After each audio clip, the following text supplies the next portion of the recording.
एक शांत गांव था जो खेतों और नदियों से घिरा हुआ था। उसी गांव में एक हैंडसम और रोमांच प्रिय लड़का रहता था। उसका नाम था शॉन।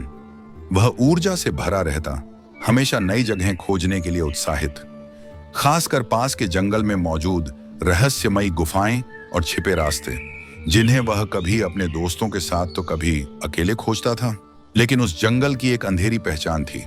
बहुत समय पहले लोग कहते थे कि वहां काला जादू और अजीब श्राप छिपे हैं। शॉन ने अपने माता पिता से ये पुरानी कहानियां कई बार सुनी थी, लेकिन वह उन पर हंस देता था।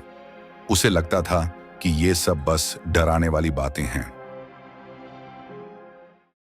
वह अपने दोस्तों के साथ गुफाओं में जाता, वहां से पुराने वस्तुएं इकट्ठा करता और उन्हें सुरक्षित रखता, ताकि बाद में उनके इतिहास के बारे में जान सके।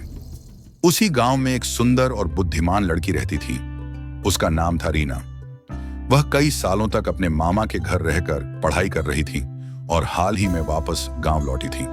हालांकि उसका घर शॉन के घर के पास ही था, लेकिन दोनों की कभी मुलाकात नहीं हुई थी, जब तक कि किस्मत ने अपना खेल नहीं खेला।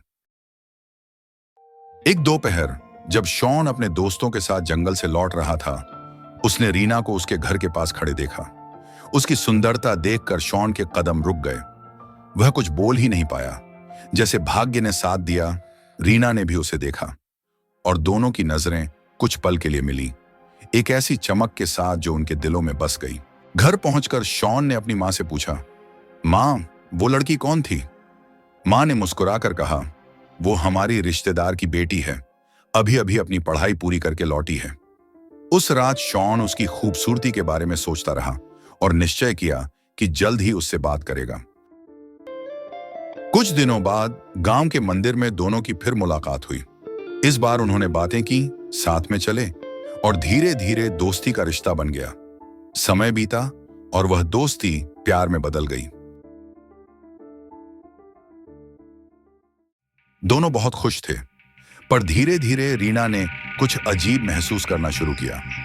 हर पूर्णिमा की रात शॉन कहीं गायब हो जाता था। चिंतित होकर रीना ने तय किया कि अगली पूर्णिमा की रात वह उसका पीछा करेगी। रात आई, आसमान में चांद चमक रहा था, पेड़ों के बीच से चांदनी छन रही थी। रीना चुपचाप शॉन के पीछे पीछे चली और एक पेड़ के पीछे छिपकर देखने लगी। वहां जंगल के बीच एक खुली जगह पर शॉन रुका। जैसे ही चांद आसमान में ऊंचा उठा, शॉन का शरीर बदलने लगा। उसकी आंखें लाल चमकने लगीं, शरीर पर बाल उगाए, नुकीले पंजे निकले और दांत भयानक रूप से लंबे हो गए। एक भयावह हुआ जंगल में गूंज उठी। शॉन एक खूंखार वेयरवुल्फ बन चुका था। रीना डर के मारे कांपने लगी, उसकी आंखों से आंसू बहने लगे। जब शॉन की दानवी नजर उस पर पड़ी, वह गरजता हुआ उसकी ओर दौड़ा। रीना चीखते हुए भागी, लेकिन गिर पड़ी। वो विशाल भेड़िया उसके ऊपर झुक गया और तभी एक टूटी मगर जानी पहचानी आवाज आई, डरो मत रीना, मैं हूं शॉन। पास मत आओ, मुझे मत मारो। रीना, ये वैसा नहीं है जैसा तुम सोच रही हो। मुझे एक चुड़ैल ने श्राप दिया है। भले ही मेरा रूप बदल गया हो, मेरा दिल अब भी इंसान का है। धीरे धीरे शॉन ने सारा सच बताया। बहुत समय पहले जब वह जंगल की गहराइयों में खोजबीन कर रहा था, उसे एक छिपी हुई गुफा मिली। अंदर अजीब चमकते बोतलें रखी थीं और एक सुंदर मोर एक पिंजरे में कैद था। दयालुता से भरे शॉन ने मोर को आजाद कर दिया,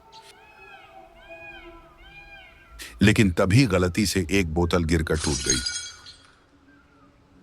उसी क्षण चुड़ैल वहां प्रकट हुई। वह गुस्से में चिल्लाई, तूने मेरे जादू में दखल देने की हिम्मत कैसे की? अब तू इंसान कहलाने के योग्य नहीं। आज से तू एक भेड़िया बनकर जिएगा। शॉन उसके पैरों में गिर गया, माफी मांगने लगा, समझाने लगा कि यह गलती से हुआ। थोड़ी नरमी दिखाते हुए चुड़ैल बोली, तेरा श्राप पूरी तरह नहीं हट सकता, लेकिन मैं तुझ पर दया करती हूँ। तू इंसान रहेगा, सिर्फ पूर्णिमा की रातों को छोड़कर, और यह श्राप तब टूटेगा जब तुझे सच्चा प्रेम मिलेगा। रीना की आंखों से आंसू बह निकले।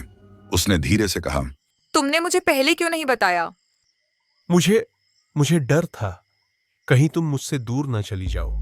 रीना उसके करीब आई, उसे गले लगाया और बोली, कोई श्राप मेरे दिल को नहीं बदल सकता, चाहे तुम किसी भी रूप में रहो, मैं तुम्हें हमेशा प्यार करूंगी। उसी पल पूर्णिमा की रोशनी उन पर पड़ी। एक तेज चमक के साथ शॉन का भयानक रूप गायब हो गया और वह फिर से इंसान बन गया।